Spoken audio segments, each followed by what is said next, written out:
It's high noon.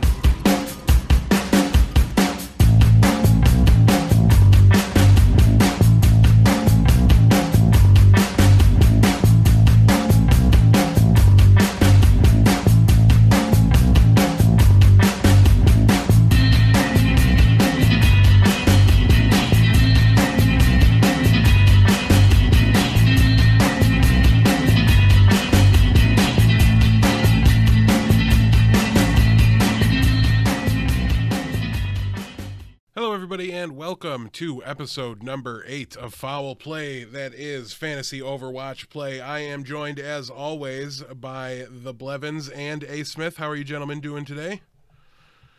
Doing well. All right, and as always, I forgot to introduce myself. I am DeathBlow, though you guys probably did already know that. Week 2 of Stage 2 is in the books, though, gentlemen. We've got another week of fantasy matches played, figured out. So the first thing we're going to do, as with every week, is try to sort out how we individually did this past week. As for myself, I lost to Blazin' Bob in the old scoring format. However, I did defeat the evil Thornrain in the, I don't know, his name sounds evil to me. I like it though.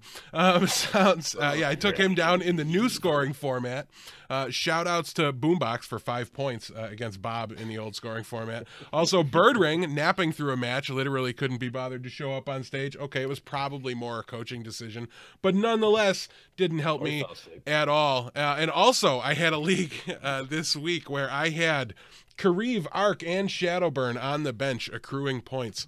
It was an interesting week for me personally. On the overall, not too bad, though, about 50% win rate across my leagues. But yeah, it was interesting. Let's go to you first, Blevins. How'd you do this past week? Let's get the obnoxiousness out of the way. Yeah, let's just get, you're going to have to deal with it for all the shows this week because obviously NYXL destroyed this weekend. But so did I. I won both of the expert league matches this week, and I not only won both this week, I'm also on top in both leagues as well. So it's all, everything's coming up Millhouse is what I'll say. All right, Asmith, let's try to erase that from everybody's minds and talk about something a little more relatable here. Well, let's talk about something relatable here. We can talk about how Stage 2 has been literally kicking my butt. Great, I know, it's been amazing. I was so good, and then all of a sudden the noobs come and pass everybody up because Stage 2 decides to flip everything on its head. I lost both my matches to Abnerd and Moirai in the expert leagues, and it just has not been going super well. However, I am still undefeated in one league. Thank you, by winning by like 10 points, and I only put up a 500-something points, so appreciate you, Bellman. Bellman, I appreciate you for putting up less points than me that week. So anyways, we'll see. A lot of my players who were amazing last stage are either benched or kind of sucking it up, so rough.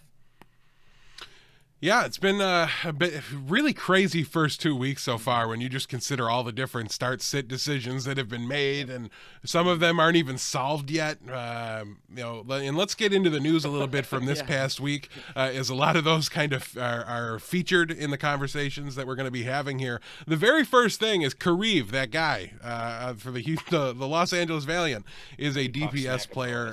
Is a DPS player now. So an interesting transition here. Obviously, the new coach, I'm blanking on the name off the top of my head. Does anybody know? Not Cuddles. It's like 3 letters. Okay. The new coach who used to work with Kareev on his old team has basically come in and said, yeah, you're a Mercy player. That's a mistake. Move him back over to DPS. So he's going to be a starting DPS player for the LA Valiant. Going forward, by all accounts, Winston's Lab has updated his status on the website so that he has to be started and played as a DPS player now. So good on them. A little goofy timing with doing that, by the way. If you're listening, Winston's Lab, don't do it in the middle of a week, right? Like if I've set my lineups for the week, like you can just wait, do it for the start of next week. Let him be a support and be in that awkward designation. It's not your fault. It's the team's fault for making it weird. People will understand that. It's weirder to like force me into an illegal lineup. I don't know. It was a little goofily done. But nonetheless, because I set my lineups and I was like, nope, I can't play him as a support, even though I want to, because I'm not sure he's going to play. And then he ended up being a DPS. I don't know. It was a strange situation. But nonetheless, we'll just look at it from going forward, because I don't know exactly when the switch was made. But yeah, Kariv is a DPS player. Asmith, where does he rank? I mean, we know where he was this week, and spoiler alert, it was in the leaders section, not in the feeders section. So where does this put him going forward as you look at him as a DPS player now? We have to completely reevaluate how we're looking at this guy. Yeah, he ranks really highly because of his Widowmaker, his hit scan prowess. He's got a really good hit scan. However, I don't recall seeing any projectile really out of him. I think he played Pharaoh a little bit, but that wasn't that great. Overall, it just seems kind of out there.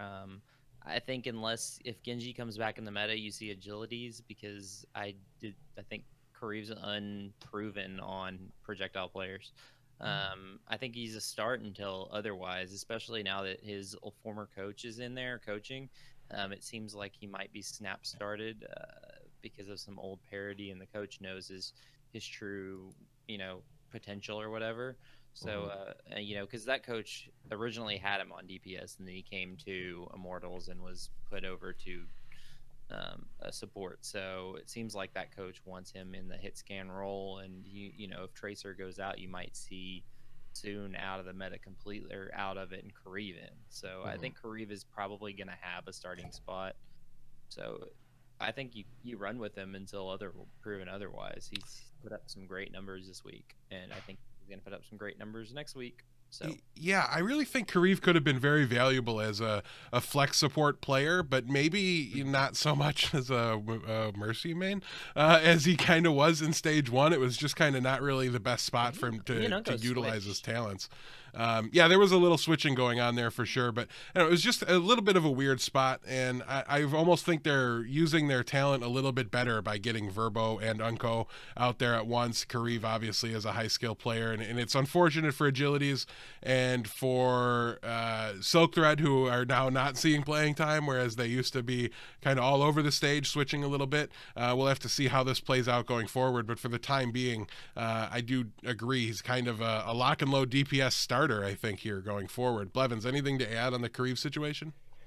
Yeah, I think it's the same situation as we talked about with Custa last week. Like, he came out, he played more than he normally would have, or in this case, he played a different position, but like, he did really well. He had more points than Shadowburn and Carpe combined this week.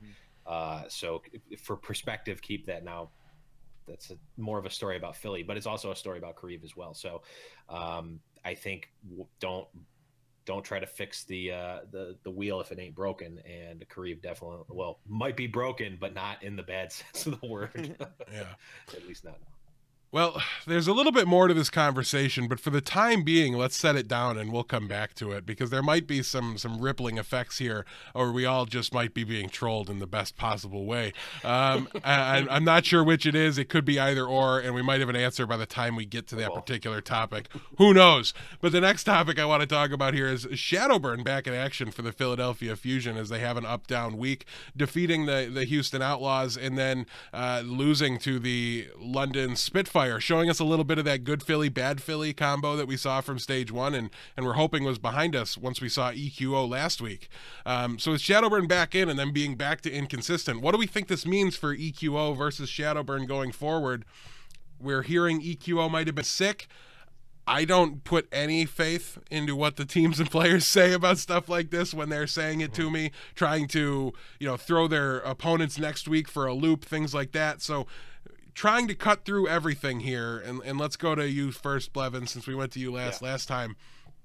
What are you thinking here? What would you do with either Shadowburn or EQO if you owned them in fantasy? Man, if I own them in fantasy, I think it's tough, because it's probably we haven't seen a mix yet, right? We saw 100% EQO or 100% Shadowburn, so I think, man, it's really tough to think who they're going to want to play against. If I was just thinking, not knowing a ton about their strategy and their inner workings, they're playing against Seoul and against New York this week. So two probably not favored matchups at the very best for them. So I think they're going to have to play something different than they've played before, and they're going to have to play something a little more loose cannon to try to catch these teams off guard. So that would lead me to think that they were going to play EQO over Shadowburn, because EQO is, I don't know, I think he was a little more explosive than Shadowburn. But honestly, from a fantasy perspective, I think you probably, it's really risky to play either. If you are going to, or you have to play either, you can't play them and expect much of them. I think like it's just too risky to put all your chips on one of these players, because I think it's just not gonna. It has too much potential to literally give you a goose egg. I agree there. I'm not, I didn't actually pick up any stock in EQO during the free agency period this past week. I tried to. I did not, I was not able to actually claim him anywhere. But I do have tons of Shadowburn stock all over the place. And even after this performance where he had a pretty decent point total for the week and would have saved a couple of my matchups, to be perfectly honest with you, I don't view him as playable. Asmith, are you in a differing opinion? I know you got some teams that are struggling right now. Would you be using EQO or Shadowburn? I actually picked up EQO in one of my leagues. Started him, and obviously didn't turn out too well. So I have Shadowburn in a lot of my leagues, and I didn't start him, and I should have. So it's been put me in a weird situation as a fantasy owner, because I had so much stock in these guys. I don't think I think EQO was really sick. I don't think there's any reason why we're going to call him a liar. He himself said he was sick and said, "Look, I'm not going to play this week because I'm sick." Anytime a player said that they've been sick, they either haven't played and they've been sick. There's been like actual, accounts of that. So I don't know why we would say that just because they say they're sick, they're not. I buy it. It doesn't make any sense why they would lie to us. Now, if we had some true reporting, cough, cough, instead of the random crap that we've been getting, ESPN, can we just like actually report on things we care about, like people being sick or injured or out of the game, or coaches and stuff? Because that if we had reporting to tell us what's going to happen, or if a player was sick ahead of time, we would have known that we can start Shadowburn or something like that.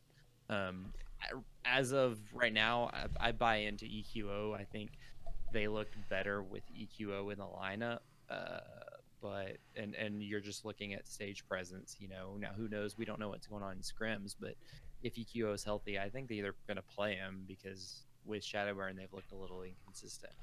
The reason not to buy it is to throw off the opponent the next week.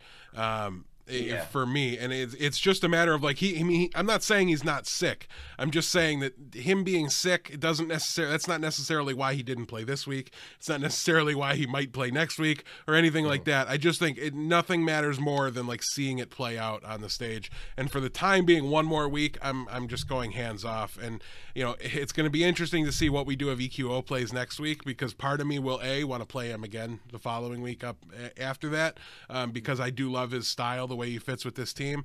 But the question then just becomes like, if he doesn't, right? What if they're just alternating every week because they haven't figured it out yet, and they're trying to get it determined, because it would only take one shaky performance, like on one map, one match next week for Philly. And they have some really difficult matchups coming up, to be fair. So, yeah, we'll have to wait and see. It's going to be interesting to keep an eye on. It's going to do a lot of damage to both of their value for the interim and for the time being, because I think it's going to be very difficult to play really either of them. It's going to be very risky going forward. But yeah, one last thing about Shadowburn, with the exception of last week where he didn't even play, he had his career low in terms of fantasy points. He had 117, which is closer to half of what he would normally get, and he played 9 maps. So maybe don't even buy or play Shadowburn if you don't have to this week, just because he didn't do well when he got dominated by London. Yeah. I mean, we do also have to think, stage 2 in general is a lot lower. Yeah, stage 2 is less points total. But nonetheless, I mean, the feeder section does, spoiler alert, have a few Fusion players in there. So it was definitely not the greatest fantasy performance. A better actual week than fantasy week for the Philadelphia Fusion, I think is safe to say. Moving on, though, we do have yet again kind of a continuation of a storyline we were looking at last week. Custa starts yet again, appears to keep the job, Chipsagen to the bench. We were kind of all in agreement that he seemed to be more vocal and a little bit better of what the team needed at the moment. Anybody have anything to add to that, or are we just all kind of nodding here going, good job, Dallas? I got this one right, I think. That's my opinion on it, at least. Asmith, any additional thoughts? I totally agree that I think Costa should be the one starting, especially if they hopefully move towards a dive meta, which Costa has some experience with. I like Costa's vocalness. However, we don't know exactly how it's translating over. We can't judge them fully off this week because of the quality of opponent they played. It doesn't show the full extent of how much they're growing as a team with Costa at the helm of shot calling and whatnot. So we'll see what happens there, but I do completely agree with this. And look, it was Chipsagen's birthday this week, and he didn't play. So I mean, if he didn't even play on the week of his birthday, I think his birthday was actually the first game they played against Seoul. So if he's not even playing then can we really think that he's going to play any other time? Just random tidbits there. Anything to add, Blevins? Yeah, I think Custa earned his spot, and I think even if he on paper maybe a little bit better, a little bit worse than Chips, he's definitely more talkative. And if Dallas is going to start building on something, they need to have as few moving parts as possible and actually make progress. Like if they do bad and they just keep changing every week, they're never going to improve that dynamic with the team if the team is different every week. So I think that for better or for worse, they have to keep running Custa unless they decide that he's not going to be the starter entirely. But I think for now he's going to be. Yeah, completely agree. I think 2 weeks in a row just about locks it up completely. You can, if Custa is still available in any of your leagues, he has to be picked up, and I think he's, especially in the matchups coming up, we'll talk about that soon. I think he's a good start pretty immediately coming up this next week. The next thing here, what's that?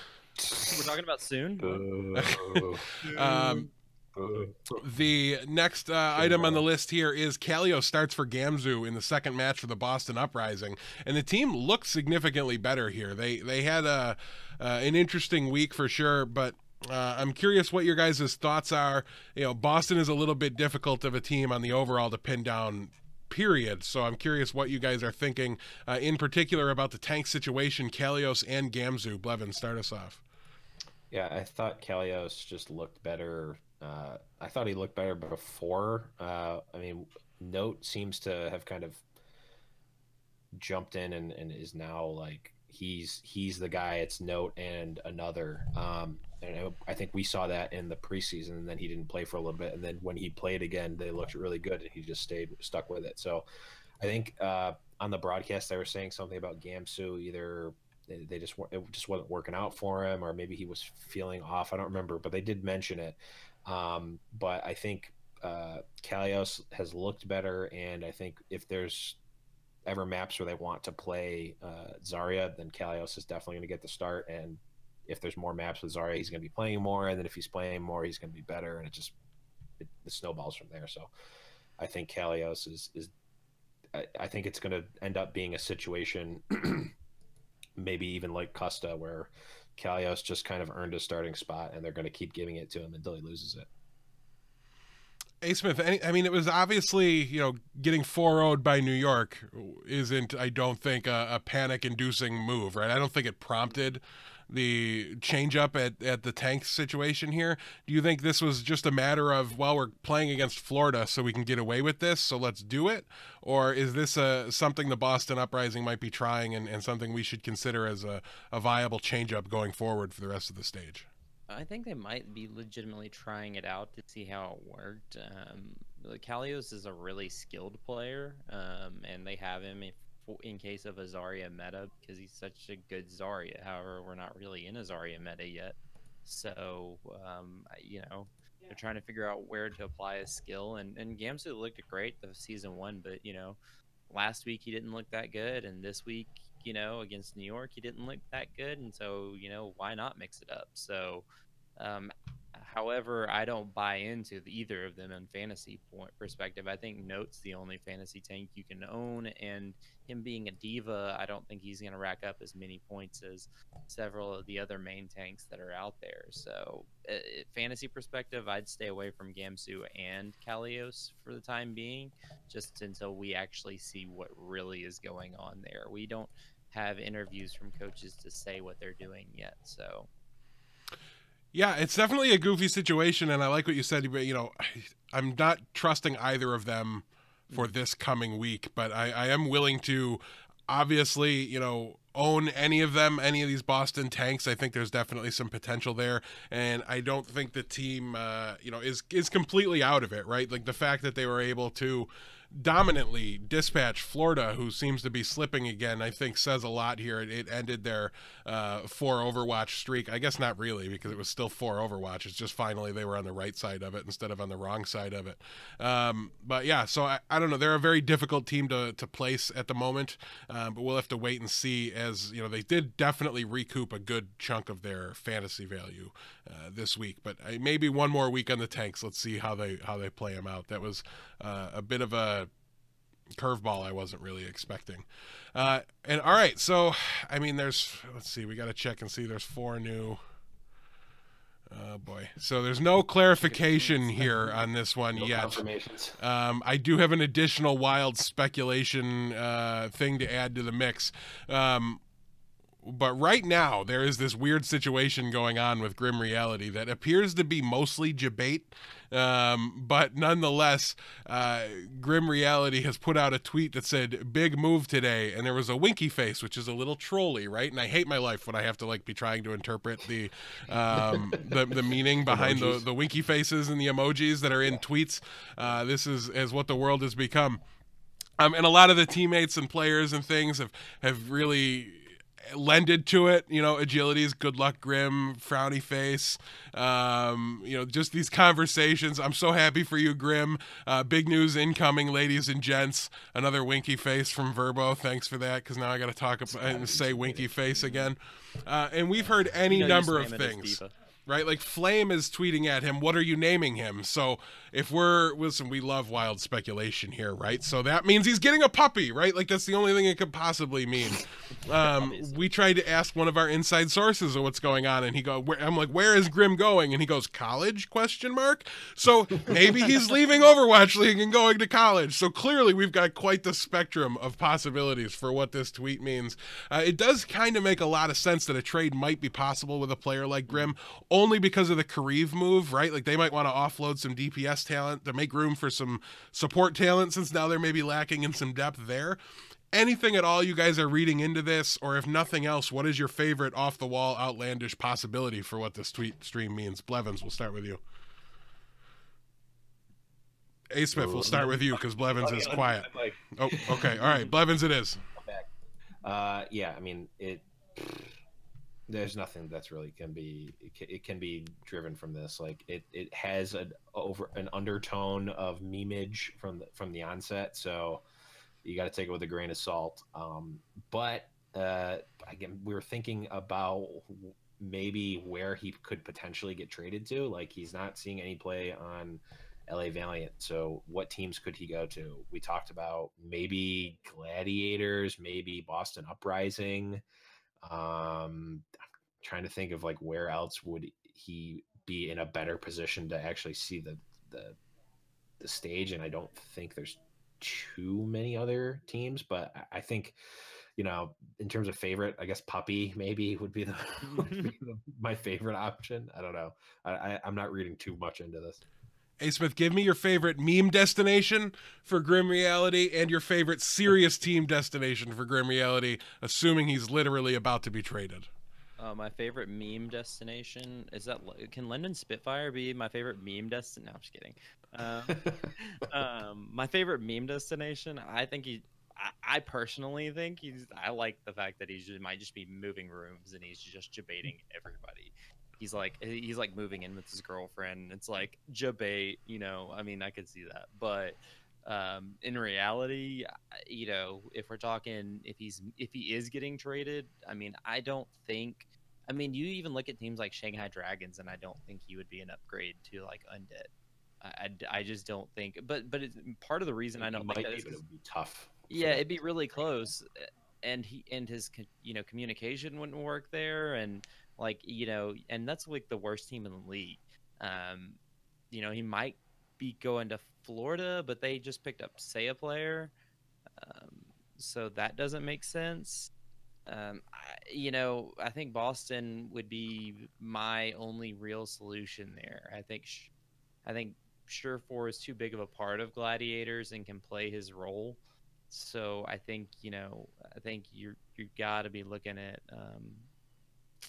the Boston Uprising. I think it's the only option because they don't have a backup hit scan player, or they have Mistakes, but I don't know what Mistakes is doing because he ran Junkrat even. So You're in Junkrat, and he was playing Sombra this weekend. Yeah, we did see. It was great to see him this weekend. And I'm actually going to be, I think, talking about him. Maybe not this week or next week, but I think I might as well just get it out there. I think he's a solid pickup. Looking at a prospective Sombra meta player that might come in and play a good amount. I think especially if you own a Dreamcasper or a Striker, it's absolutely worth considering. Just kind of giving yourself that insurance. So if they do make the switch, you can address that now and have that answer on your bench now instead of needing to scramble for it and have it in the event it happens in stage 3. So back to, you know, the meme land with Grim Reality. As far as real destinations for him, I do want to give you a little insight. Somebody on Discord was talking about potentially Houston, and I do think there's a decent chance his Tracer could be used on Houston, but I just think that would require them, well, not require them obviously because they don't have 12, but I think they'd be more likely to do that if they were able to like find a target to offload a DPS player, so either Clock or Mendo or something like that. Maybe they can drop them, whatever. But until we see something like that happen, I think it would be kind of weird to expect a DPS player to join a team that already has 4.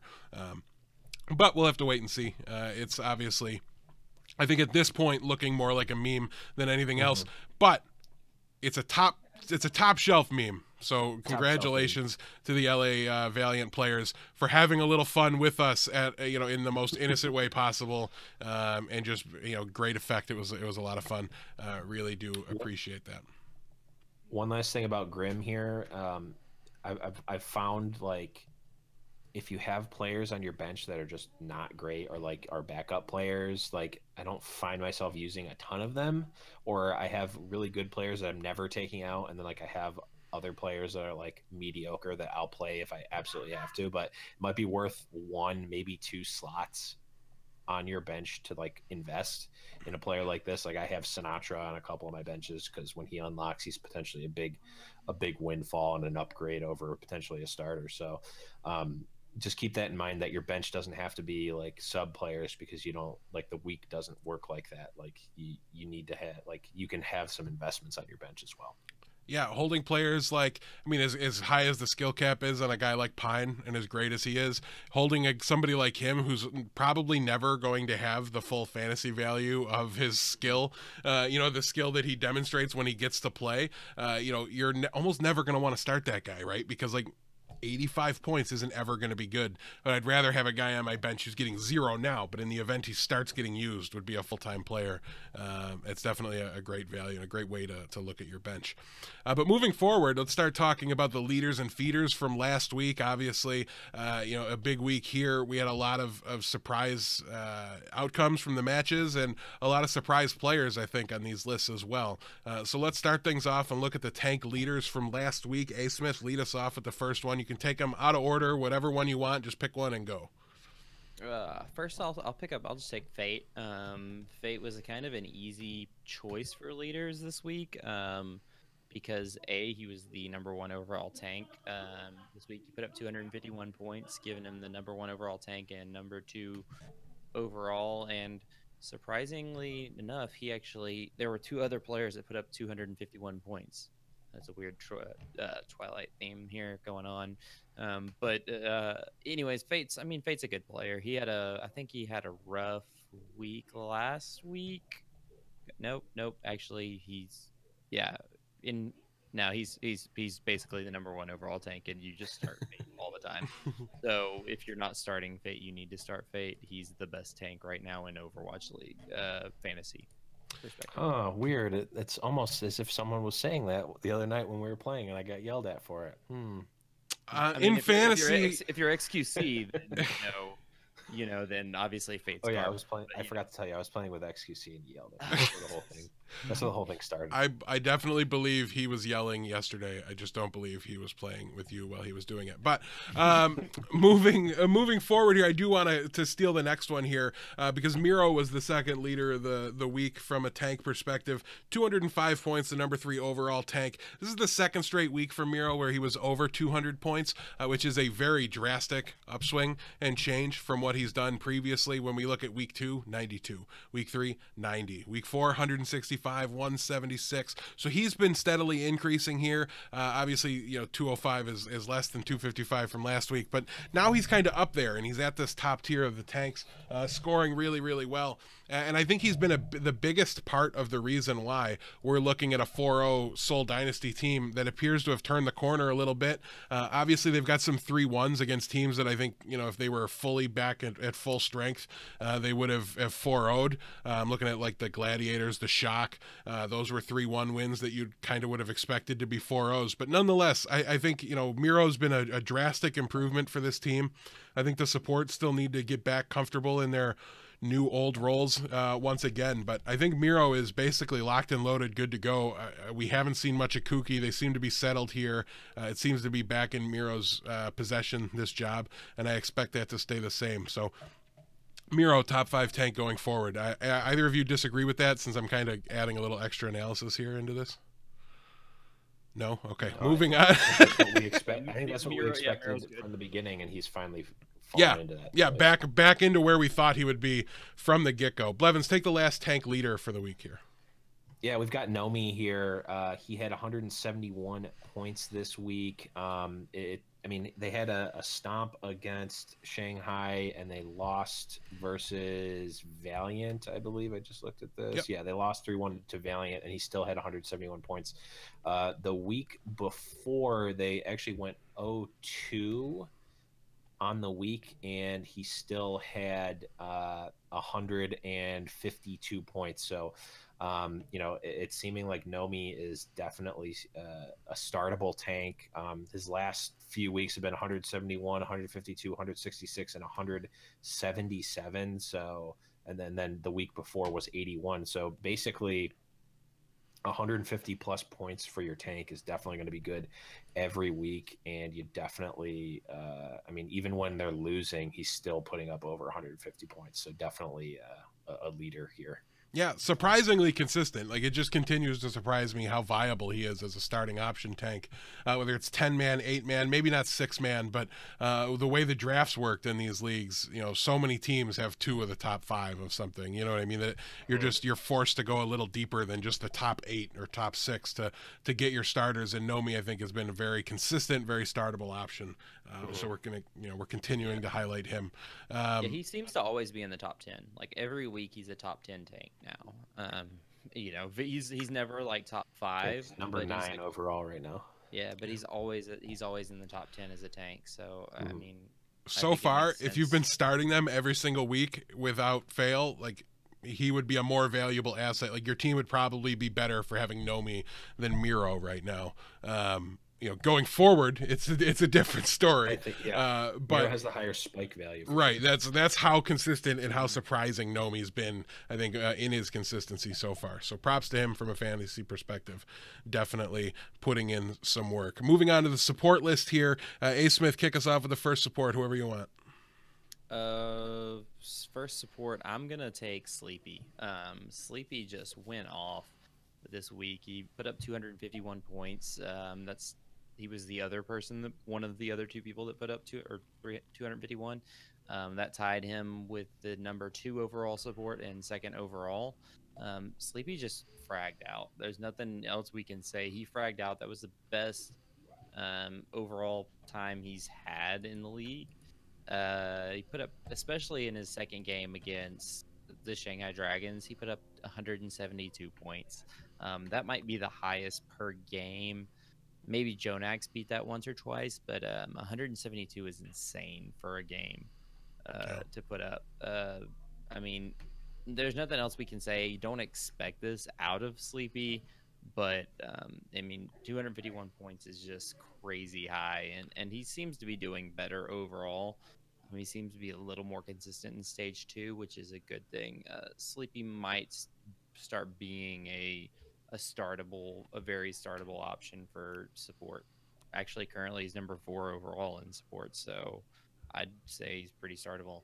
That's a surprising number. Another surprising number to look at with Sleepy is that his match 2 performance, right, his 172 points, would have on its own been good for the number 3 support player overall on the week, which curiously enough is exactly where he currently sits right now, adding in his first match as well. He is the number 3 support on the week, and his single match was better than the one guy below him, Shaz, at number 4. Yeah. Weird numbers to look at there when you break them down like that. Blevins, take away the next support here, the leader of the week.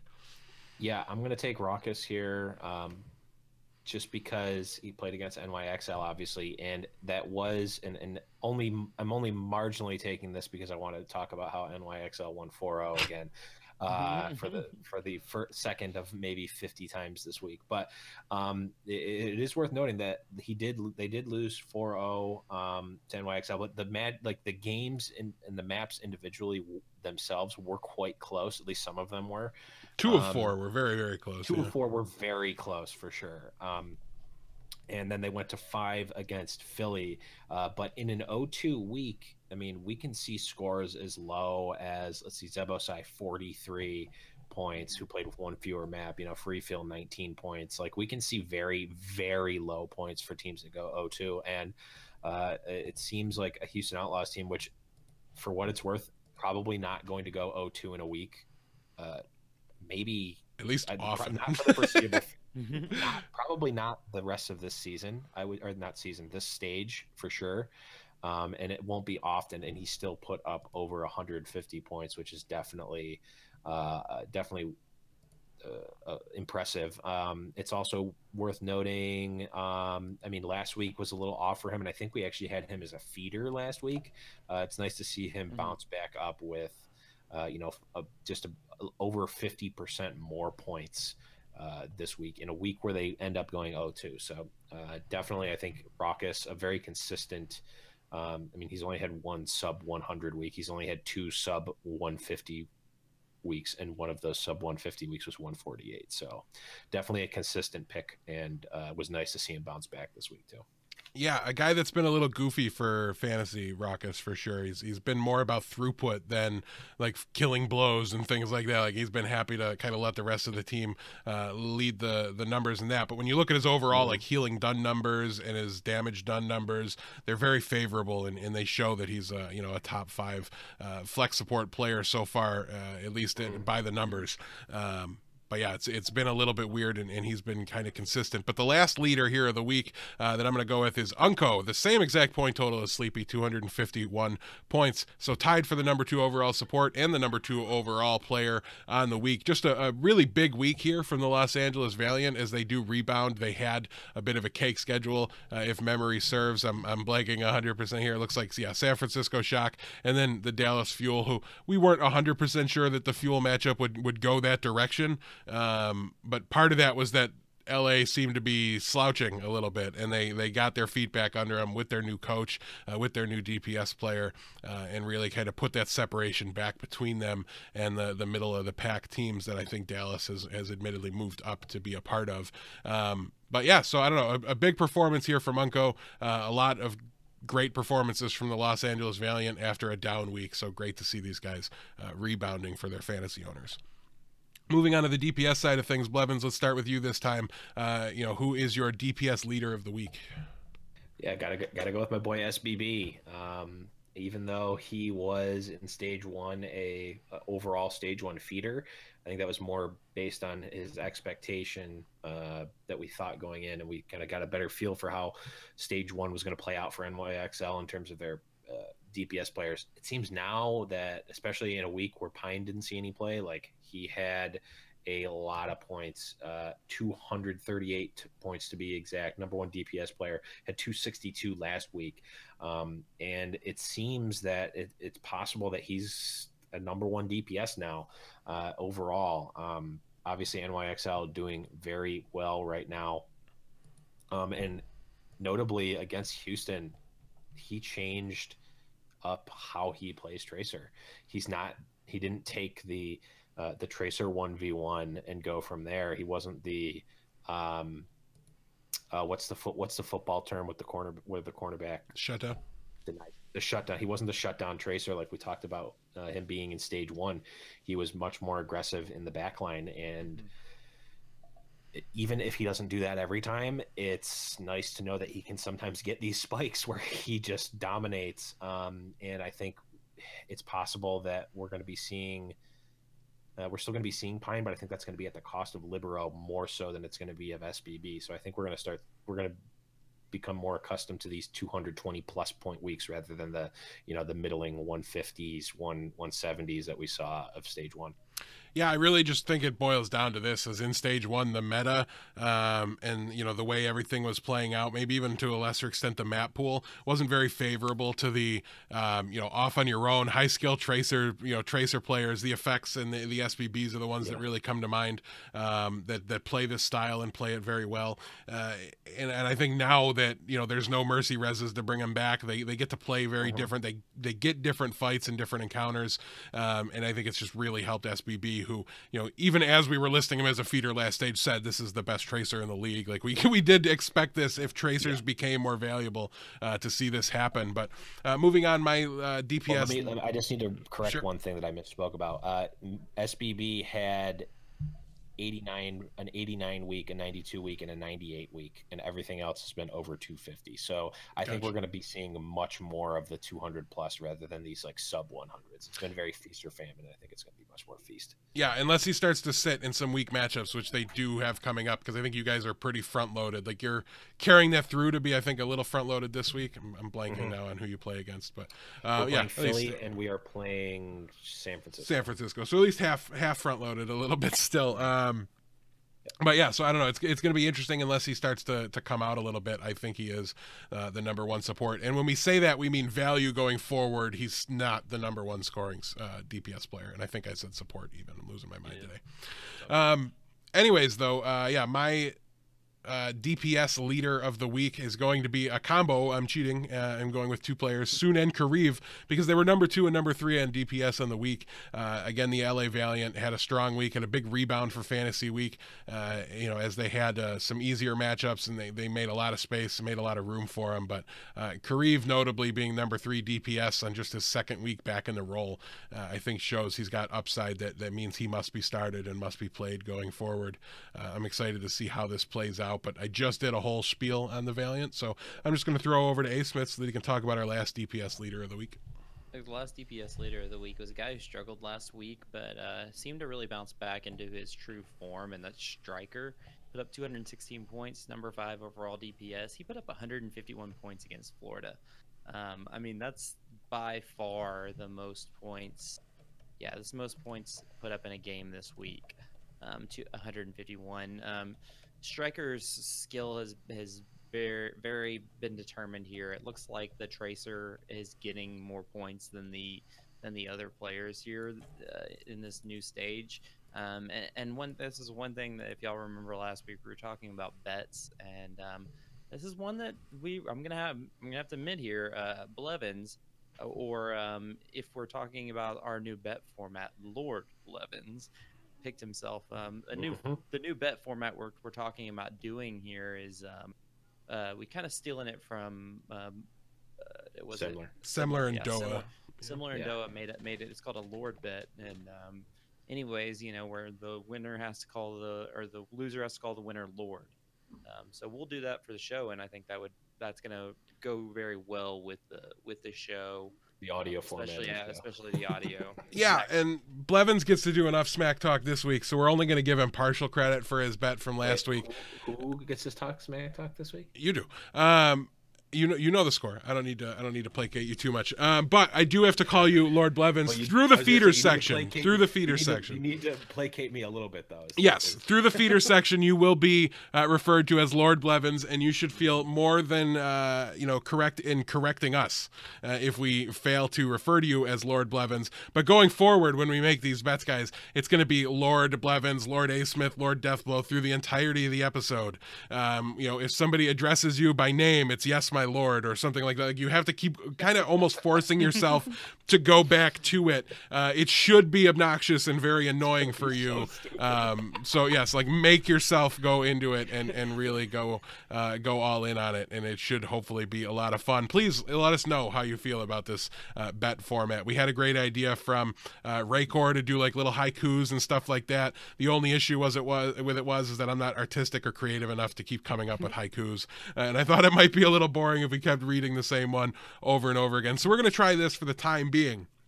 But moving into things here, we've got the feeder section, and for the tank, I'm going to start this off so that Lord Blevins over there can't go too crazy, and I'm just going to take the cool mat section here of the tank feeders and talk about it. It was a rough go, obviously, with the 4-0 loss, but a -4 point total for cool mat in the New York match in the new scoring format is rough.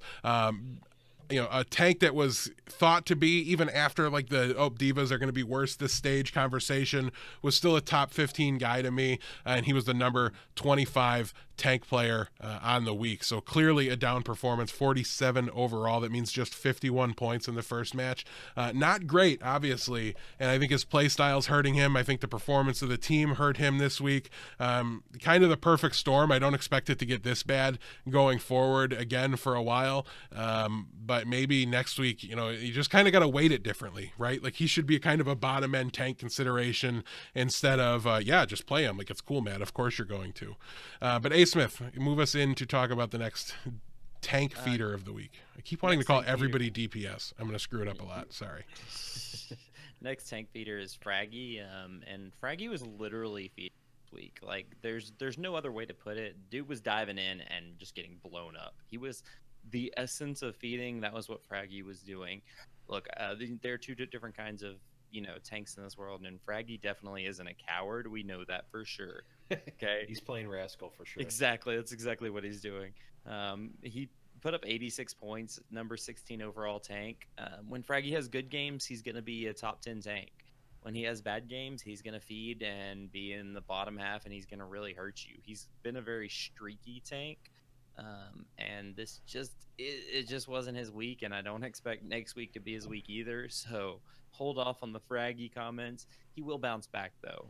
Fraggy is a good tank. It just depends on this team playing around him, and they're not necessarily supporting him as much when he dives in, and so he gets blown up. First deaths really hurt for tanks. All right. Lord Blevins, take it away, my friend. Who is the tank feeder of the week for you? Thank you, my lieges. Last tank here is going to be Mickey. 65 points this week. Do I even need to say more? Probably not, but I will. Mickey, the last couple of weeks has actually been quite decent. He almost had 100 borderline great. Yeah. yeah, exactly. Week 4 he only had 105, but week 5 and 6 he had almost 200 points both of those weeks. So even if you expect his points to get cut in half, you could still play him, but he had 65 points this week. I think it ties into maybe Dallas having a rough week this week, which definitely happened. And also, we talked about divas really kind of getting nerfed in terms of the points they're getting. But I think, especially going into stage 2 and our second expert league where we drafted it a little bit later, Mickey went pretty high. I know I picked him up pretty early, and weeks like this are just not great at all. They really make you want to get rid of someone and dump him off. But if he can consistently get around $150 instead of these 65s, I think he's still good. But man, he fed this week. Yeah, definitely a little brutal there. I think going forward, it's safe to say when we figure out, and we get to see a team get to run back the Shanghai matchup in back-to-back weeks, that maybe we don't want to go too overboard with anything, and just it's okay to assume that maybe it's going to get rough for them again coming up the following week. But let's move into the support category here and talk about some feeders. And Lord Blevins, take it away. Start us off with your support feeder for this week. Let's start I'll just keep in the Dallas Fuel spirit of it, because I don't want Asmith to feel too bad. We had Custa. He had 97 points, number 18 support, which, I mean, honestly is respectable, kind of. But the problem is that, we had seen him doing well. Last week he had almost 250 points last week, and I mean, granted, it was basically the first time we'd seen him start with any sort of consistency. He had another week that was 200, and then a 44 where he had sparse playing time, so we assumed he was going to start. He earned his starting spot last week. He was going to play all the maps. He did, as far as I can remember, and he only had 97 points, so maybe not the best pick if we think that Dallas is going to lose, but it seems like he's good when they're good and he's bad when they're not doing so great. So maybe an iffy one here, but definitely a feed this week for sure. Blevins, why don't you throw to Asmith for yourself, because I want him to have to refer to you as my lord somewhere. Yeah, Asmith, my squire. Why don't you take the next one here? Yes, my. Oh, Lord, Blevins. Sorry, I almost puked in my mouth a little. It's okay. It happens.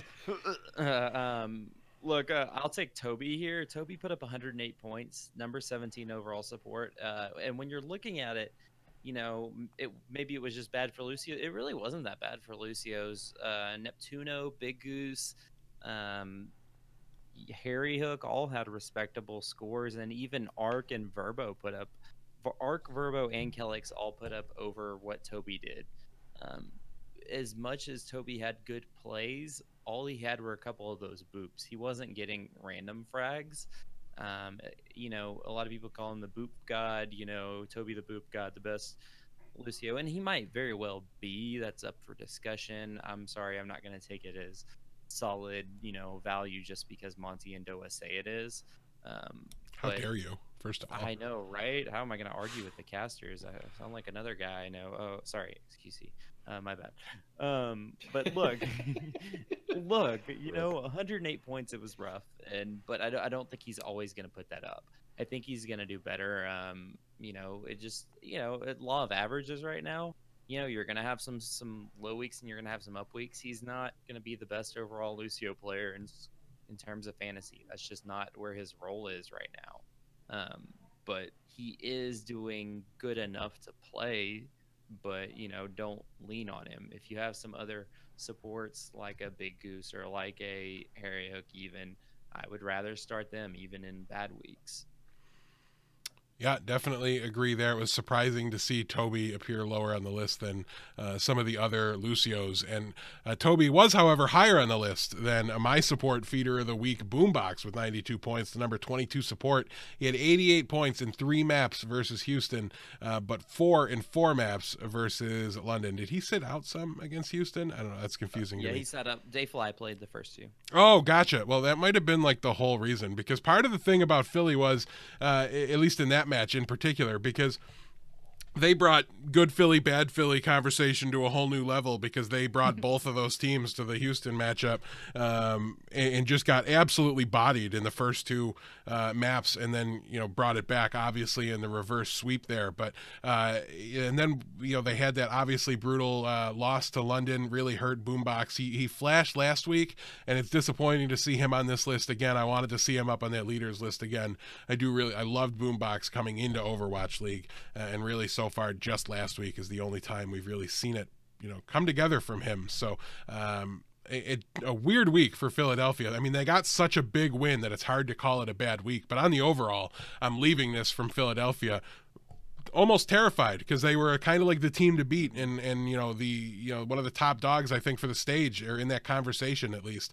I know Soul kind of called them the best team in the league this stage. At least that's what I heard from the casters, not from anybody from Soul directly. But you believe the casters? What? I believe when they tell me somebody else said something. Yes, I don't always buy into their analysis though. I do always buy into their memes though. They're usually pretty good on the meme department. But yeah, let's move into the DPS conversation here to discuss feeders a little bit more. I'll take the first one here. I mean, Carpe, it was brutal, right? He's still your number 1 overall DPS player on the season, but 97 points. He was the number 17 DPS on the week, and this was his first time under 200 points, and it was just 97, so couldn't even get into the triple digits.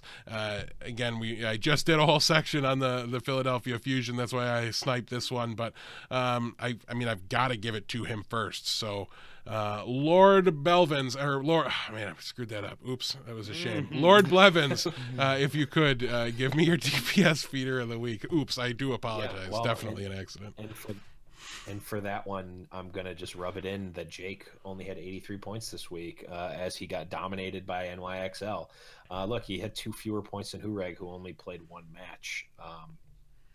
Jake, unlike Raucus, was not able to really accrue a bunch of points despite 2 losses.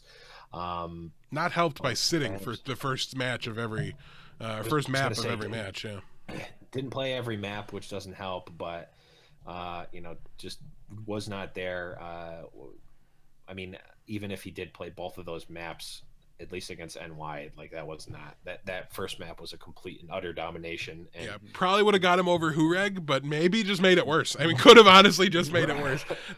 Right, would have been interesting. Amount of points per map there, so he probably would. I agree, would have looked worse overall, even though he would have had more points. But he's done one of them. He would have cruised on Philly, I think. But yeah, it was a weird weekend for Houston. Yeah, really weird weekend. But yeah, a definite feed weekend for Jake. Yeah. Didn't get the point totals done there. Asmith, take it away and give us the last DPS feeder, the last feeder across the board here for the week. Last feeder is a name that has been thrown around for MVP, and it's going to be a little shocking because this feeder was benched at the first game, and that's Birdering. Birdering put up 60 points, number 26 overall DPS. Like I said, he got benched the first map because it looked like London wanted to roll with the GC Busan, and I mean, they took care of business, but it wasn't as strong. And then they put up 60 points against Philly, which, I mean, they just trucked Philly. But, in the easy clap win, only 60 points, that's not good.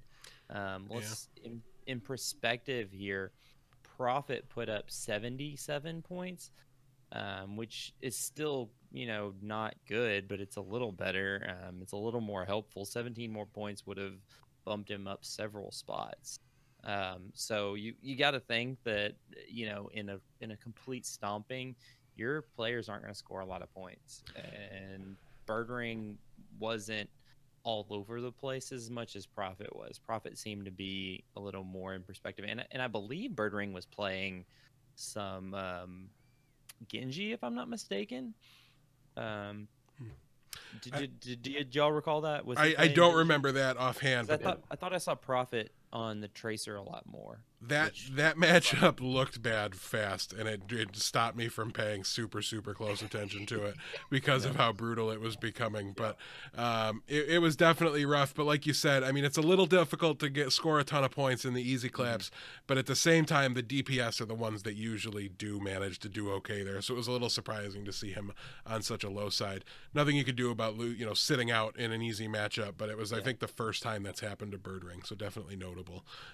Felt like a little bit like he was immune from that, like we kind of thought Fleta was early on, and I guess nobody's immune from the bench here. So yeah, moving forward though, we're doing horribly on time for getting the show done on time, by the way, so we're going to try to be really fast through these previews. Yeah, Blevins, you just kick your feet up. You're not Lord Blevins anymore either, so you're just a random pleb. Squire Blevins. We're just going to run through these really quick here. A lot of a lot of, back-to-back days here for a lot of these teams going forward, but I'm going to lead us off with the Atlantic Division. The Boston Uprising have matchups against the Shanghai Dragons and the London Spitfire. They have 7 maps on the week. They play in the last matchup on Thursday and the first matchup on Friday, so a little bit of a tough matchup there for them.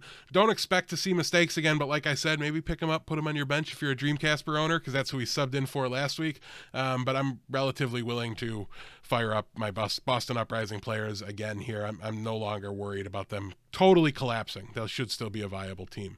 The Florida Mayhem, however, probably the exact opposite case, go up against the Houston Outlaws and the Dallas FOWL. So they're taking a tough road through Texas this week, and I don't expect them to get out of here with a win. It's going to be a little bit of a rough go. They do have 6 maps on the week. They play on Friday and Saturday. The one thing I think they have going for them is that against Houston, it is going to be like Houston's second matchup in 2 days. So a little bit of an opportunity there, perhaps, but I just don't think they're even close to the same tier at the moment. Florida showed flashes early in the stage and has completely collapsed back down again, I think, in most people's eyes. Moving on, the Houston Outlaws do have a tough matchup early on Thursday against the Los Angeles Valiant. An interesting matchup here, kind of like last week when it was the Valiant versus the Dallas FOWL, kind of teams like Houston dropping down a little bit, perhaps, the Valiant getting right back up into the thick of things. I think that's going to be a very, very close match that's got 5 maps written all over it. I do think the map pool favors the Valiant a little bit, but I'm still playing all my Houston players just fine, except for perhaps Cool Matt, who's now significantly worrying me, but hopefully if I need him, he can get enough points in the Florida matchup to still be okay in the event that you have to play him. The London Spitfire have matchups against the Boston Uprising and the Los Angeles Gladiators. 8 full maps to prepare for London, which tells me we're going to see Bedosin, we're going to see Hago, we're going to see Nuss, and we're going to see Closer, and you can't play any of the 4 of them this week. I would just stay hands off completely. I think you can fire up Bird Ring, and I think you can fire up Prophet, no problem, although one of them is likely to sit at one point or another. They seem to really like to do that, especially these back-to-back days for their matchups, Friday into Saturday. All 8 maps, I think they're just going to split the team down the middle, and the only exception to that might be kind of the DPS side of things, but we'll have to wait and see. I'm a little nervous about my London Spitfire players this week, and really every week, but a little more so this week. New York Excelsior have matchups against the Philadelphia Fusion and the San Francisco Shock. Just 6 maps, however, for New York. Philly, who comes? Good Philly, bad Philly? I don't know. If this team has lost to the Philadelphia Fusion already this season, it could be anybody's game. But from a fantasy perspective, I don't think it's going to really matter at all. We like close matchups for our fantasy players. That's just fine. I am very happy to be playing SBB, like we said, #1 overall DPS player, locked and loaded. Pine's not coming in very much, so I'm very happy to be playing Libero as well. It's just fine by me. And I think, with obviously Arc being back, I think he'll be a little more comfortable. He might be a good option as well. Really no fears from my New York Excel players. Somebody might sit for Pine against San Francisco. It's been a little while, who knows, but I'm not going to predict it. And then the last one here for me is the Philadelphia Fusion. Gets a little tougher for the Philly Fusion, as though it wasn't already tough. But we've got the Seoul Dynasty and the New York Excelsior on the slate here. It's going to be brutal. I would stay away from Sleepy. I would stay away from anybody, or not Sleepy, I'm sorry. That's the, I pulled an Andres here. No regrets. It was worth it. But yeah, I would stay away in general from everybody that's not Carpe. I think you have to play Carpe all the time. I don't want to guess between the Genji players. I don't want to play Boombox. I don't want to play Fraggy after his performance last week. I'm just staying away from everybody that's not Carpe if I can at all. Asmith, take it away with the Pacific Division. All right, I'm going to kick it off as Dallas FOWL, as I always do. This is a great week for Dallas. They've got San Francisco and Florida. This is their quintessential get-right week. They do play 7 maps, and they play Wednesday and Saturday, which gives them some time in between the games to prepare for the maps a little extra. So I don't think playing 7 maps will hurt them as much since they're playing on Wednesday, Saturday.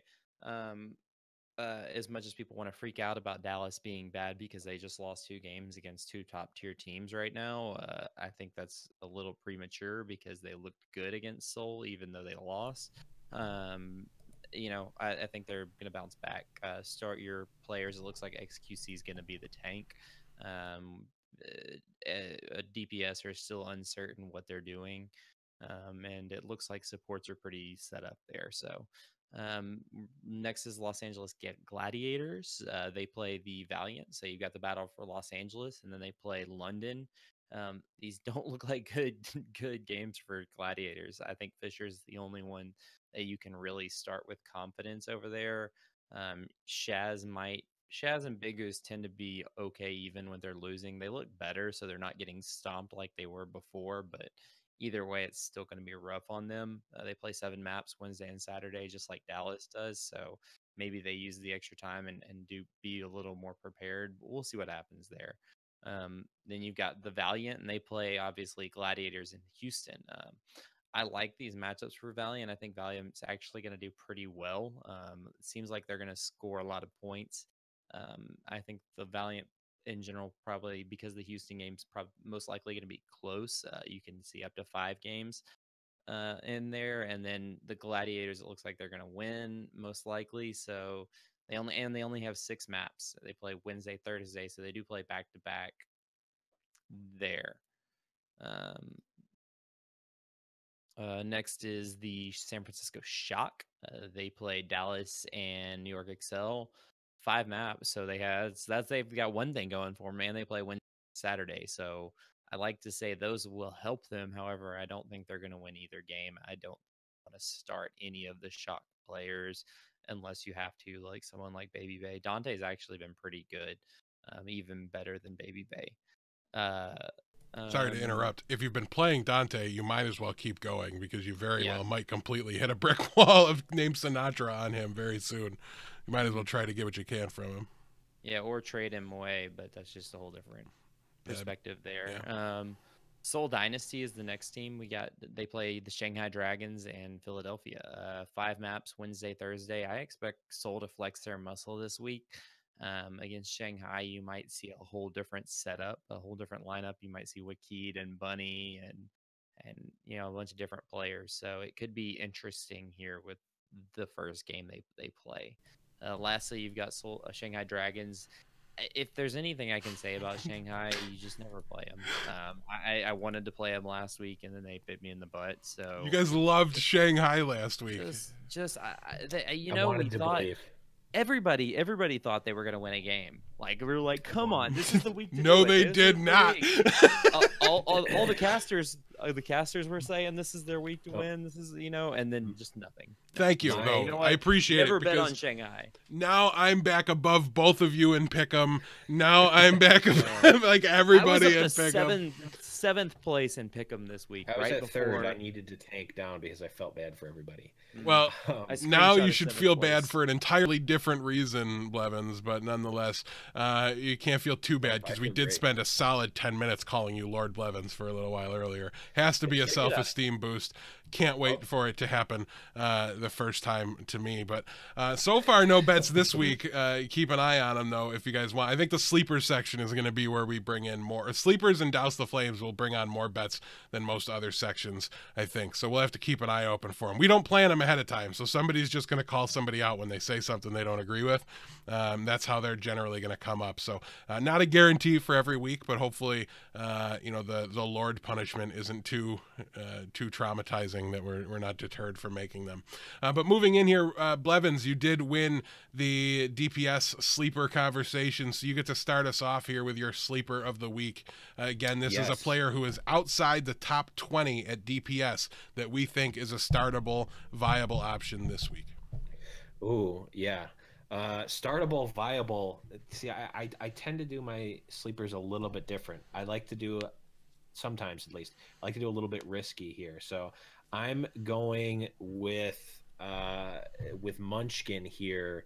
He is the number bad. He's the number 29 overall. So he's really low down there. Now, here's the thing, though. He had 188 points this week. He had 117 points last week.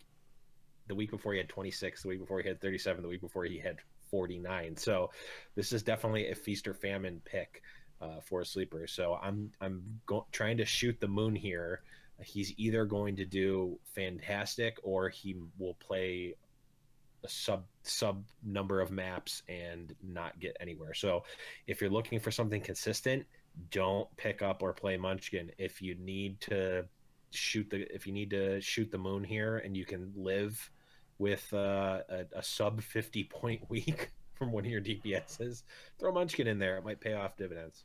I will say this: I don't think it's shooting the moon anymore. To be perfectly honest with you, no, I don't, probably isn't. I don't think Soul has gotten near as much value out of their DPS 2 spot as they have out of Munchkin this past week, and to a lesser extent last week as well. They brought in Wiki to play the Junkrat on one map to great effect. I think they really finally have a bit of a handle on how they want to be handling their players and their subs. You know, just going with Miro all the time now. I think that's definitely right, and I think Soul's only going to continue to get better if they leave Munchkin in, except for when they want the the Junkrat or the pocket pick scenario, something like that. It's okay to sub him out on occasion, but he should be there most of the time. And then keep Miro out there. They seem to really have it now. They at least the strategy wise, the team composition wise, they seem to be all set. But Asmith, you were next here on the DPS sleepers list. I don't even know if we're tracking second and third place anymore. I think we are, but yeah, we are. Okay, so you came in second place. So who's your sleeper this week? Yeah, my sleeper this week is AKM. It seems like that Dallas has been really putting in the AKM thing here. As much as I would love for them to try out Rascal and really get a feel for how dive might work, it seems like they're just not doing it. So because they're not doing it, it seems like AKM has been racking up some points. He put up 130, and I think that's going to be enough to end up beating these sleepers. I think Munchkin won't play he'll only play half the maps. So I think AKM playing more time will end up beating him. So I like AKM here. Anyways, so I play AKM. I think he's a good sneaky start. Play Rascal, you cowards. I wish. I wish. For my money here, I'm going to pick a guy I own in a spot. He was on my bench last week. I do regret it. It is Kareev from the LA Valiant. We've talked about their matchups already, what they have coming up this week. And it's not great, but it's not bad either. The battle for LA, the Gladiators won that last time, if memory serves, right? So it's not a shoe-in by any stretch. Oh, no, it was close. It went to 5, but the Valiant one got reverse swept, yeah. Yeah, it was really, really close. And I think the Houston fight has potential to go really, really late. I don't think either team is going to be outclassed in the Houston versus Valiant. I do think Houston's a more complete team and likely to win, but I think this one with the map pool has a solid chance to go to 5. So I think your LA Valiant players on the overall are very strong here. And Kareev is, like we said, he's got that potential to be up there in the top 3 to top 5 DPS category. I mean, he's currently number 5, so on the overall, he's not. Yeah, he is. Well, that's my bad. He should not have been pickable then because, I don't know. I'll just lose next week then and go for it. It must have been yeah, I think week 7 wasn't put in yet or something happened. Okay, so I picked it a weird time. It might have been my fault. I might have transferred it. It could very well have been. Then let me just Lord Blevins will allow it this week, but Lord Blevins will allow it this week. All right, well then I'm playing Kareev and I feel like I'm gonna win because yeah, you're probably gonna. If you win, we are actually, you know what? Can I change mine since we'll Effect dropped out? We'll just put mine. No, Effect didn't. I wanted to pick Effect, but he was actually like number 15 on the. Kareev knocked him up. Kareev knocked him off. That's what happened. Oh well, then I'll just take Effect because that was who I wrote in, and then I realized he was number 6. So we'll just change mine to Effect. Okay. Dallas has a solid schedule here, so they're going to have a decent opportunity to do a good amount of work, and I think Effect is, listen, he's a player that is streaky and is what's the word I'm looking for here. Like emotional, I don't know. He's really volatile, but really, really talented, right? And I think when you've got easier matchups, there's a good chance that he gets in a rhythm in the middle of those matchups and really, really blows up. And we saw him have a phenomenal performance last week. So I'm expecting to see that carry over. Maybe not 230 points repeating, but I think the 150, certainly better than the 150 he put up last week. So yeah, give me Effect. And moving on, we'll go into the DP or the tank sleepers. I told you I want to call everybody DPS today for no reason whatsoever. It's driving. Because they changed Kareev to a DPS, therefore everything. Right, everybody's clearly DPS. I'm just worried about that. I'm like, I feel like every single player is transitioning to a DPS role. hero in the game deals damage. Not every hero heals or blocks damage. Think So about it. my tank / DPS sleeper for this week, I'm going to go with XQC. I think he's going to transition to be a Doomfist main. No, honestly, I think they're same as Effect. I think their easy schedule is going to lead to a really good point total week here for XQC, and I think it's going to lead to just a solid overall performance. I think it's going to be tough, to get great value from your Dallas Fuel players in fantasy, but I think when you look at the schedule and you see either two really difficult teams or two really easy teams, we now know pretty clearly that we can expect a downturn against the great teams and expect a boost from the lower end teams. Like, they're squarely in that middle of the pack now. Dallas fans wanted to wake up from a nightmare last week, and they didn't get to do that. But they're still improving and they're still getting better. So it's not like we're not falling back to where we were before their win streak started. They're still in a better spot. So I'm going to roll with XQC. Blevins, who you got? You were in second place for tanks. Yep, I've got Kalios here. I think I might have even picked him last week. I don't remember, but I think again, if we start to see more Zarya, he's definitely going to be playing more, and he's definitely going to be getting a lot of points with the Zarya. He had 128 last week, and I think when he plays, he's a good point scorer. I think the more that he plays, the more that the team gets used to him, and he gets used to the team. I think he is going to end up playing more. I think Note is the other starter here, and Gamsu is going to be sitting out more. I think, I think Kalios is a good pick here. He's very low on the totem pole right now because he had multiple weeks where he either played very little or just didn't play at all. So I think if you're looking for a potential high spiky tank, I'd go with Kalios here. Well, I think if he does take over for Gamzu, it is a phenomenal pick. It is risky, though, like you said. That's kind of your shtick here when you're picking your sleepers. Shoot for the moon here. I'm not shooting for second place. I'm going for first. Well, currently you're in first place, and I'm happy about it because this attitude means you won't stay there. But let's take a look at Asmith's tank sleeper of the week. I really like this one. It's a safer one, and it kind of thumbs your nose right at Lord Fartleroy over there, or whatever his name is. Lord Farquaad? Is yeah, that what something like that. Yep, that's me. I'm voting Let's go. That's it. Look, I'm gonna take Note here. Note seems like the safe pick here. In a week of utter mayhem that we've had, of complete changes and weird coaching decisions, and I think Note seems to be the constant on Boston right now. He seems to be their diva player, and it seems like diva hasn't left the meta and isn't planning on leaving the meta. Therefore, you run diva, and that's Note, and Note has been good. They play Shanghai Dragons this week, so Note's going to get some kills. I want to see some fat diva bombs. Note, hear me out here. Fat diva bombs. That's what everybody loves. That's why Poco became a household name, or, well, a name. He was for a week, yeah. He was. I mean, they're sure, anyways. So I'm just going to throw this out there. I mean, if you're both calling for one of the two off tanks for the Boston Uprising to be your sleeper of the week, is there a Lord bet, Note versus Kalios? 100%.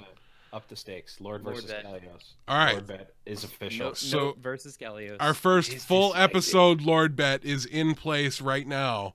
And if Kalios outscores Note in week 3 of stage 2, it will be another week of Lord Blevins. And if Note outscores Kalios in week 3 of stage 2, it will be Lord Asmith next week's episode. All right, moving on.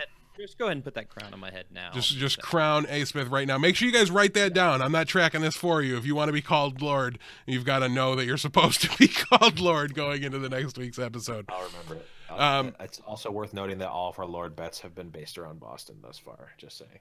Thus far, yes. The downfalling, we'll just call them. Keep calling them that, even if it doesn't necessarily make sense anymore. I still like it. So moving on, let's take a look at the support category here for our sleepers. Asmith, you had the lead from last week, so take it away. One thing before you go, I want to point out is if a player wins, right? So I picked XQC for tank. I picked Fissure last week. So Fissure won me the sleeper conversation for last week, so I can't pick him again. Nobody can. He does qualify, but guess what, guys? You should just be playing Fissure. He's an auto start. He's a kind of a weak sleeper anyways. Yep. We're trying to eliminate those with some rules anyways. But anyway, let's go on. Asmith, talk to us about your support sleeper for this week. My support sleeper this week is Custa. As much as I would have loved to pick Harry Hook, I've picked him like the last 2 or 3 weeks, and he just keeps winning. So I think that just means you should snap start Harry Hook. But one player that most people haven't thought about snap starting is Custa. And this week, it looks like a really good week for Dallas. When Dallas has good weeks, Custa does well. When Dallas has bad weeks, Custa doesn't do well. Harry Hook seems to be good in the middle. He seems to do well regardless. But Custa this week, I expect a 2 wins by Dallas, and I expect some really solid wins there. So I think you snap start Custa this week. He's going to be possibly even a top 5 DPS, or see, I'm calling him DPS. Thank you, DeathBlow. Screwing everybody up. He'll be he will be a top 5 support this week, or at least in the minimum top 10. But I'm leaning towards top 5 support this week. Start Custa. Yeah, if I'm going down, you guys are coming with me. But Blevins, it is up for you to give us your support sleeper of the week. Yep, and I want to preface this with I'm no longer supporting the Shanghai Dragons. However, weird. That's crazy. Are you sure you're not throwing here? I am not throwing. So I'm going to go with Altering here. Look, he's had 2 weeks ever where he had under 130 points. Granted, the one of those weeks was 17 points, and the other one was 99. But he's had 180, 133, 130, 163, and these are obviously 0-2 weeks for them. Some of these weeks have been getting completely dumpstered. Actually, most of them have been getting completely dumpstered. If they can put anything together, I think he's definitely shown that he can get almost 200 points out of a support. And I think from a support that's out of the top 15, it's not too shabby. There's maybe some I'm calling it here. The other thing that's notable about this is that Altering is almost certainly available in your league, so you can probably just pick them up for free on your unsigned players list. So if you are looking for support that can get you 120, 100, 130 plus points, Altering could be your guy. Blevins loves the Dragons, confirmed. New favorite team. I don't blame you. I love Dragons too. New favorite Dragons team, are... I'm pretty sure. I'm going to take Jin Yang's favorite team. I have to like them. Jin Yang, yeah, 100%. I was trying to remember. I wanted to remember the name of his app so that I could just be the worst kind of person in, in Twitch chat when he was on, and just be like, spamming quotes from the show. But I love that show. It was so great to see him. But anyways, for my support sleeper here, I'm going to take Verbo. I can't get over looking at the Valiant schedule and just thinking it's going to mean good things for fantasy, right? The potential to go long, that just means extra Koth maps for Lucio players that get to boot people, and Boops love to be on Koth more than anywhere else. I don't know. Maybe I'm reading a little too much into it. I think Verbo is just kind of like a solid Lucio support player, not an option I'd normally want to play. But if you're telling me he's going to go late in matchups where I don't expect him to just be completely shut down and dominated, then I think that's going to be a positive thing for him. So might not get me to be the number 1 player in the support game, but I think it's got a good chance to bring me up over Altering. I don't know. We'll see if Blevins picks Shanghai to win 2-0 and pick him again this week. We'll have to wait and see.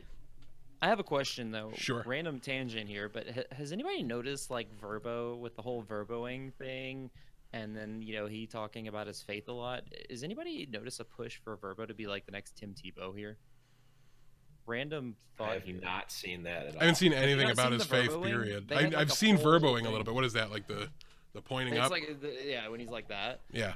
But he like talks about his faith in like a couple of different things. I've seen like interviews about it. So, I think. I don't know. Thought. He seems like a Tim Tebow, and he's got that look, I don't know. I don't know. Random. One thing looks I'll like point he out- believes in God. I don't know.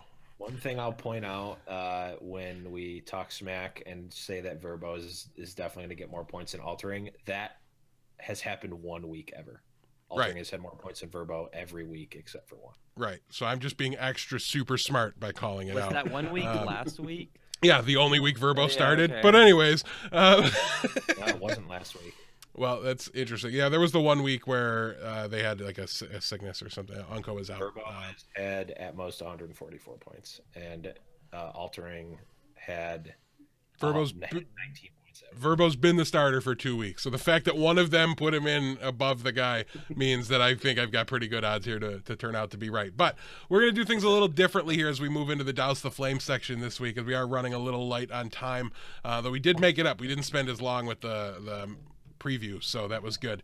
But we're going to be dousing the flames this week, and Asmith, we're going to start with you. We're not going position by position to douse individual players because, honestly, looking at the lists, we didn't find enough players that we wanted to douse the flames on. So not too much crazy happening this week. We don't want to be lying to you guys and making these things up for the sake of entertaining you.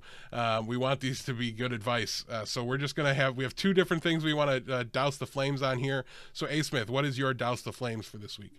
Look, I'm going to douse the flames on the Shock players. Like the entirety of San Francisco Shock, can I douse the flames?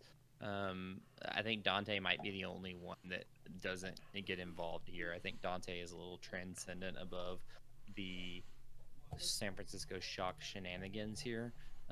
Baby Bay has shown his inconsistency. He has shown not doing that well.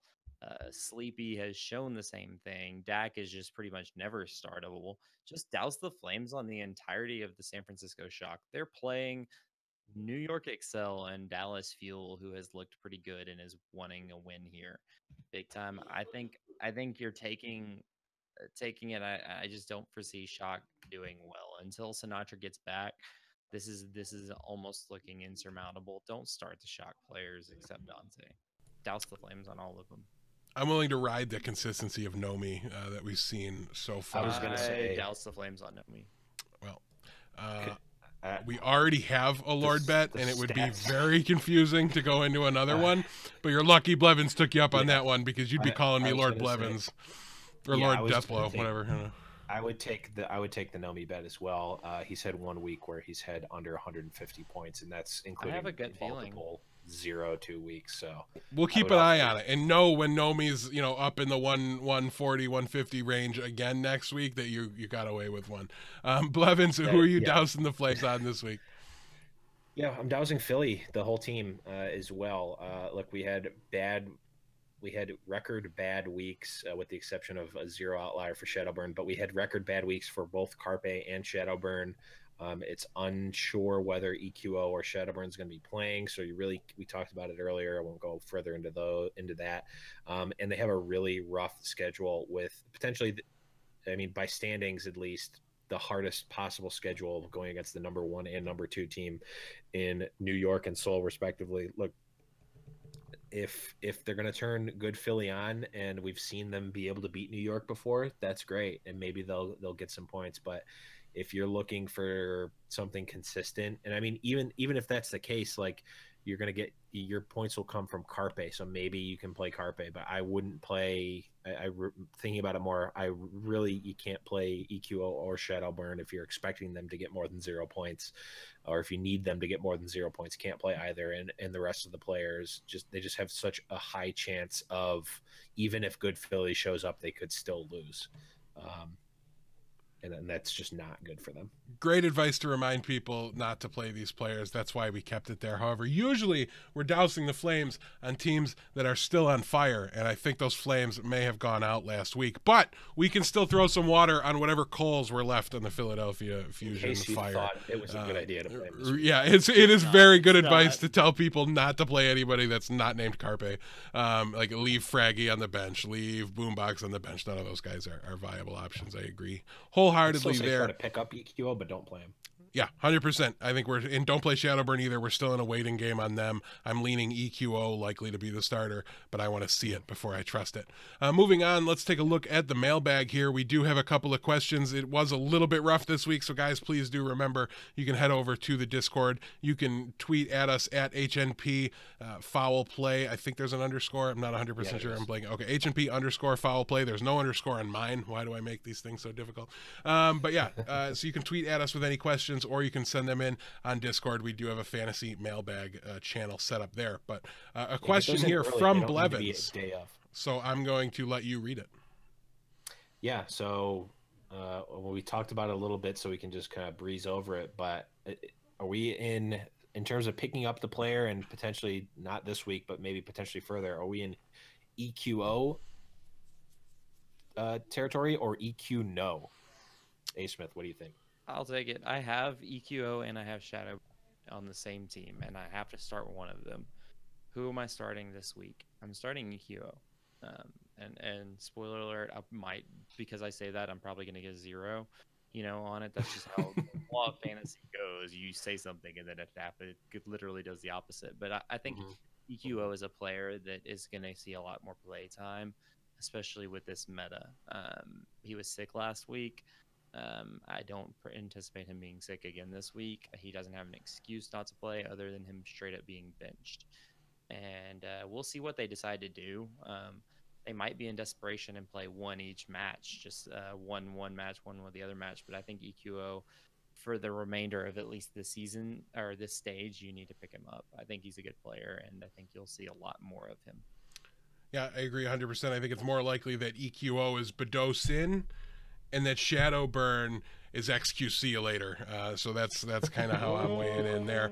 But we will have to wait and see. Again, you have to own both of them for the time being. Moving on, the next question that we have is it's from Jack the Reaper, and he wants us to pick 3 players for him to start among the following: Effect, Pine, Guido, AKM, or EQO. Man, all these names together, I'm just not able to talk today. SBB, XQC, AKM, Mono, Meko, Mano. SBD, what? But again, allow me to repeat it. We're picking 3. We from Effect, Pine, Guido, AKM, and EQO. Pick 3. Blevins, go. Okay, to play this week, I'm going with Effect, AKM, and I'll go with Pine, though the Pine one is a potential 0 and maybe has I think it's between EQO and Pine. I think they both, I guess actually I would go with EQO instead of Pine. I would expect both of them to potentially have a 0, but EQO has a higher upside than Pine. Pine's not going to spike you a bunch of points. If you need like 30 points for sure and not 0, I would go with Pine. But if you can live with 0 and want a bunch, go with EQO. Any changes from you, A. Smith? I take Pine over EQO. I think that's the only one that Effect and AKM are easy starts this week. I think Effect and Pine are your 2 question marks, like what Blevins was saying. But I like Pine to play against the Shanghai Dragons this week. I think Pine will play, and I think he'll play all 4 maps. And I think he's going to put up enough points that even if EQO plays both games, if they struggle like they did before and EQO plays both games, I think 4 maps with Pine dominating will do better. That's just my thought. I think you have an upside of him at least getting some points, because I just don't see him not playing against Shanghai. Yeah, I think it's probably like I would be playing EQO over Pine here, because I think the only way this has a chance to work out in the favor of, like, you were going to be mad you didn't start Pine is if he sees every map against the San Francisco Shock. Otherwise, I think we're looking at like a 60% chance that EQO plays every single map for the Philadelphia Fusion. It's a bit of a tough call, but I would just lean EQO. Trust your gut here, right? Because there's clearly a split between the 3 of us. This is not a no-brainer decision, so this is definitely one of those scenarios where and again, this is with every question you guys send us, every bit of advice we give you. If it sounds wrong to you, don't take it. I don't have to live with what I say when it's your team's decision. I only have to live with it for my team, and it might have been right for my team, and the circumstances are different. And this whole game is so new.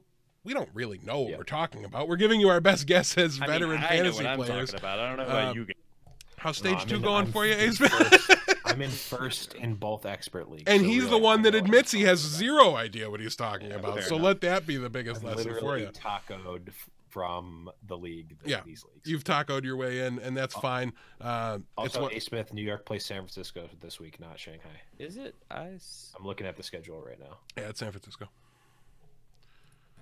Also, an update on the Grim Reality thing. It says At one point, there were 17 new tweets with the name Grim Reality in them, and I thought we had something go on, but it was just like, I don't know, somebody retweeted it or something, and it was a bunch of news. Still nothing. But since I'm being debated by it every time I see that number go up, I just figured I would share that with you guys. Moving Saturday, on. March 10th, New York versus San Francisco. Why does our week schedule is completely wrong then, by the way. For New York? I don't think so. Philly and Because San we have Francisco. Seoul versus Shanghai Dragons. Shanghai plays against Seoul and Boston this week, right?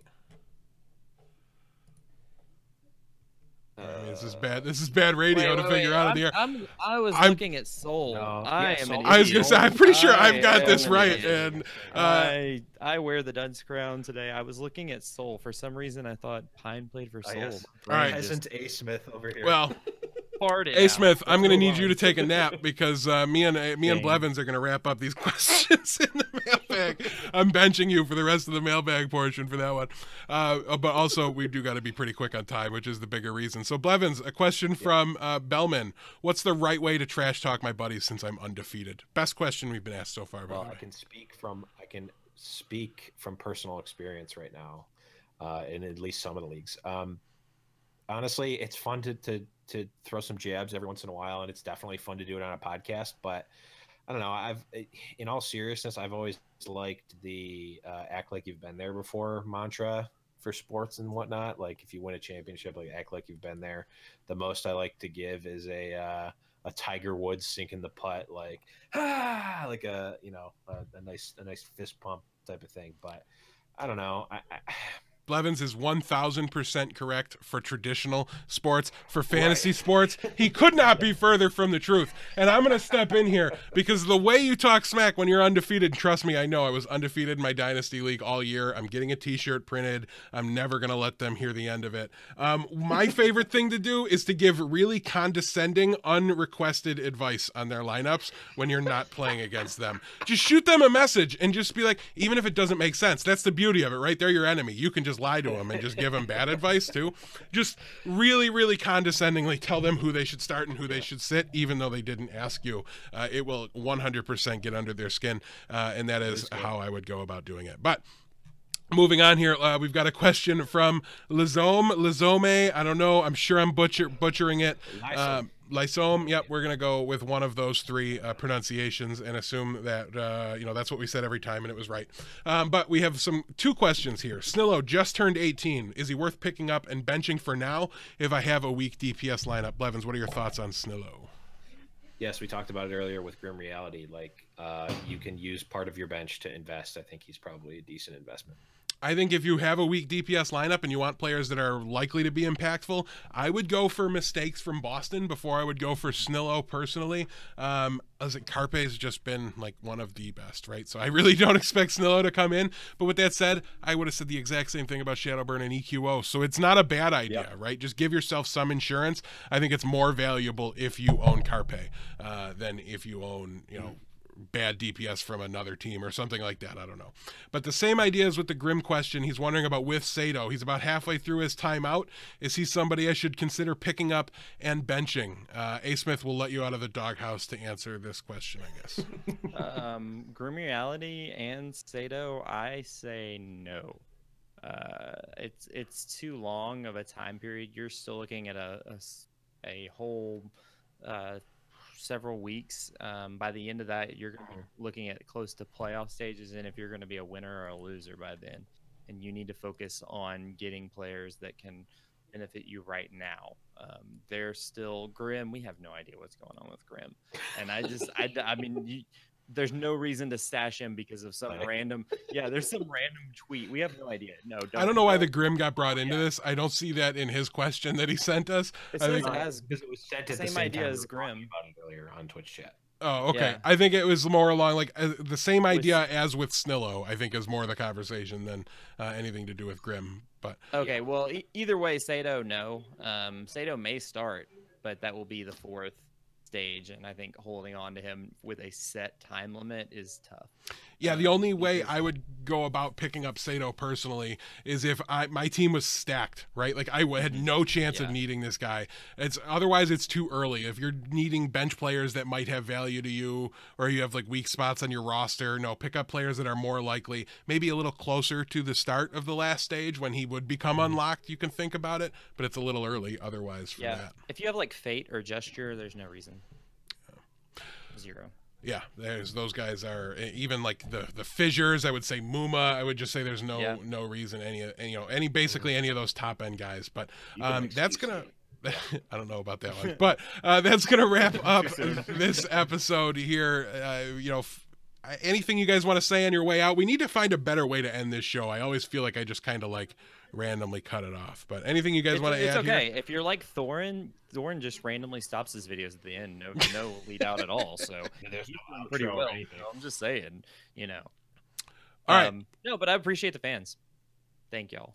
Yeah, big thanks. It's been great. We are going to be trying to use our Twitter account more. I'm not a big social media guy, and now I have like my personal Twitter account I'm trying to use more. I've got the flagship show's Twitter account I'm trying to use and manage with Blevins, and that's the only one I'm actually on the ball with and do anything with in reality. And then we've also got this one, so we're going to be trying to have it be more active. I know like the first week we were like, here's your top players of the week, and that was great, and then we just never did it again, but hopefully we can get a little more work in. But yeah, please do send us in any mailbag questions you have. Feel free to look ahead. It is very helpful to the show. We really do appreciate it. If you want any contact with us, you can always join the Discord channel. It's discord.me/highnoonpodcast. Blevins, just nod. Yep, okay, I got that correct.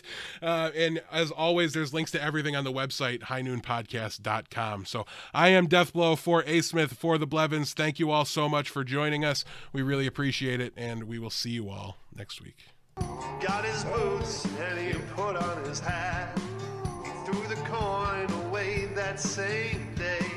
It's in his past and he's not looking back. He says, finding mine now, God's my way.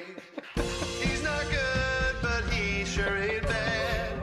He'll make amends for the sins that he has, he said.